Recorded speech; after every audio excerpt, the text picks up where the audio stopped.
At this point in the game, you can actually choose to do the Blue Moon or the Yellow Comet missions in any order you want, but since I find the Yellow Comet missions are substantially more difficult than the Blue Moon ones, I prefer to do Blue Moon first. So in this playthrough, I'll be doing the entire Blue Moon campaign before moving on to Yellow Comet. And as you saw back there, there was a glitched up Blue Moon soldier sprite. For some reason, my emulator does that to the generic Blue Moon and Yellow Comet soldiers, but not the Orange Star or Green Earth ones. I have no idea why. Right, now this one is Colin's first mission in Blue Moon, and I like to start off with this one, mainly because it's probably the simplest of the 3 starting Blue Moon missions. That and Colin's a good character to get introduced to, I think.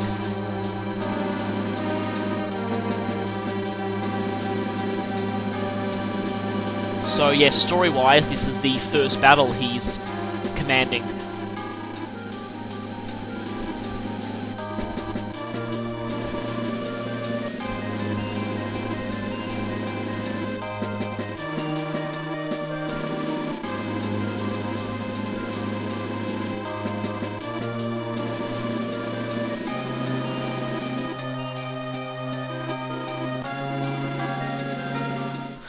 Of course, the concept of morale doesn't actually really exist in Advance Wars, but in a way, Colin's uneasiness about that is kind of factored into his abilities, which I'll mention once we actually get to playing.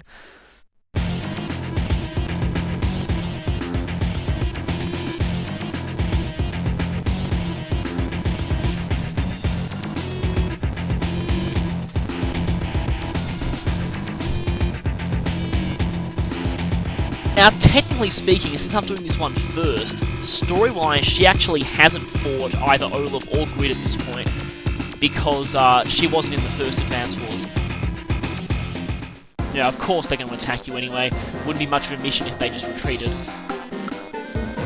And, right, now, the moment you get into one of the bases, you'll see here that Colin's abilities are somewhat interesting. Basically, all of his units are cheaper than normal, but they're also weaker. Don't let that fool you into thinking he's bad though. Far from it. In fact, he's actually one of the most powerful characters in the game if you can use him right. Of course, the fact that he gets cheap troops generally leads itself to a swarm the enemy with sheer numbers strategy, but the other main simple strategy he can employ is what I like to call get the good stuff early, or going for quality over quantity. Basically, he gets his medium tanks at only a little bit more than the average price of a normal tank, so you can just go for that. Of course, this strategy works much better once you unlock Neos, because he gets them for only about 1,000 more than the average person gets a medium tank. Now, that being said, I'll talk more on Colin's CO powers later, because both of them are actually quite powerful. Yes, both of them. His normal power is actually really useful in the right circumstances, although most new players tend to overlook this. Now, I want to talk about the map a bit here, because this mission is probably the first one that's the closest to what I call a typical standard game, really.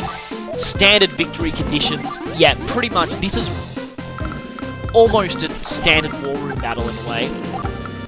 So the general strategy applies, getting lots of infantry early on and moving out to capture territory.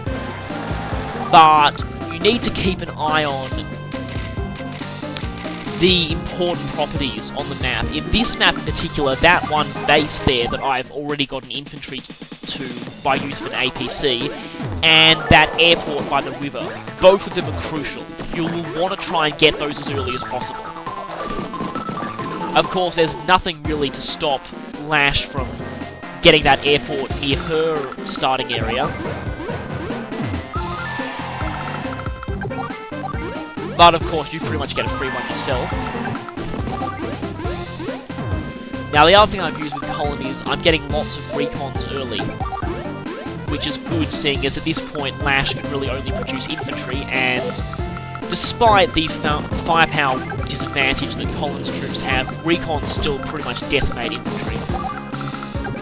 So I will be taking advantage of that. Also, another good thing about Recons is this map has a long road linking most of the map, and that negates really the one major weakness of Recons is that their tire movement time. So they basically have horrendously bad movement on anything that isn't a road. Right, I think I'll get some mechs now. Maybe use that APC to leapfrog them forward a bit.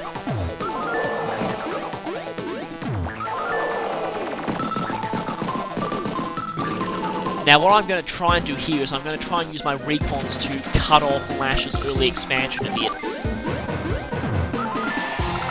And right now starting to capture that airport, which is good, but I'll need to use something to block so that that infantry doesn't get attacked, because I want that airport. Good thing I've got the base there though. And watch that artillery. Just often with Colin, it's a good idea to make sure that he's the one doing the attacking, because his troops, if they're on the receiving end from a large amount of firepower, they're not going to last long. I believe they have weakened defense as well as attack, although I'm not entirely sure that's true. I'll have to look it up. Alright, I'm going to block off with the APC here just so that that pretty much guarantees that I'll capture that airport, because they won't be able to attack and interrupt. Now, right.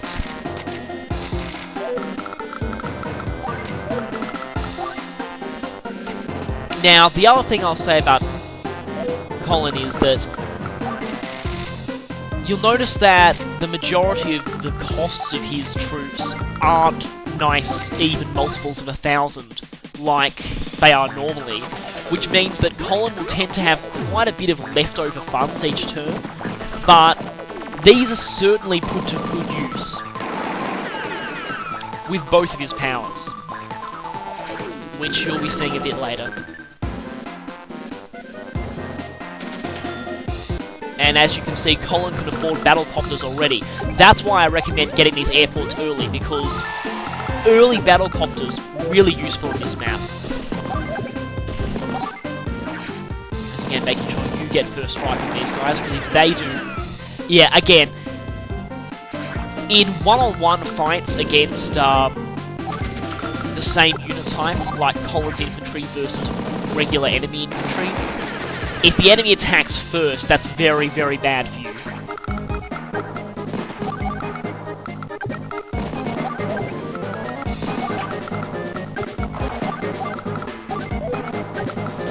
Now, as I was saying, the reason why I recommend getting these airports early is that Colin gets battlecopters for only a small amount more than the average character gets regular tanks.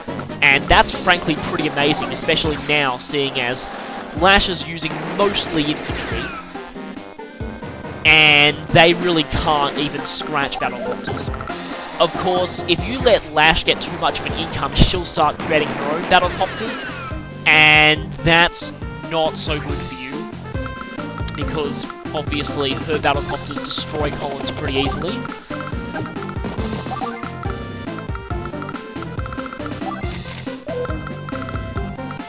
But anyway, looks like I don't really have enough. I guess I'll just,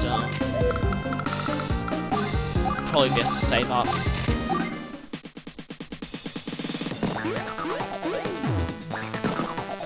Yeah, and like I've shown, cutting off expansion here, and oh crap, I hate it when this happens. Always gotta be careful of Lash's infantry getting on mountains. Their attacks hurt from mountains.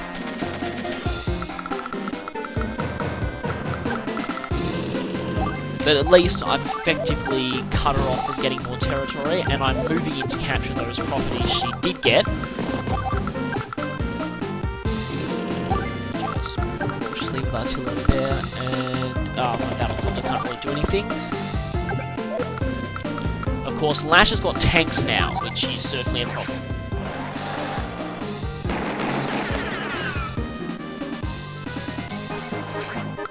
Yeah, there's a slight problem with Colin's units. You can't really trust them to wipe out stuff in one hit, especially if they've got defensive benefits. At least with Colin, it's generally a case of plenty more where that came from, because he'll usually have a surplus of something else to finish off the weakened unit. And it's always best to only attack Lash's units that are in mountains if the odds are heavily stacked in your favour. Like their recon versus infantry, and no, I do not want to do that. I don't want to risk losing a 2 HP unit. I'll prefer to do this. This is a bit one-sided. Well, that's an understatement, but concerns on technique score. And since Colin's units are cheap, they're also cheap to repair, which means you can quite afford to retreat damaged units and repair them.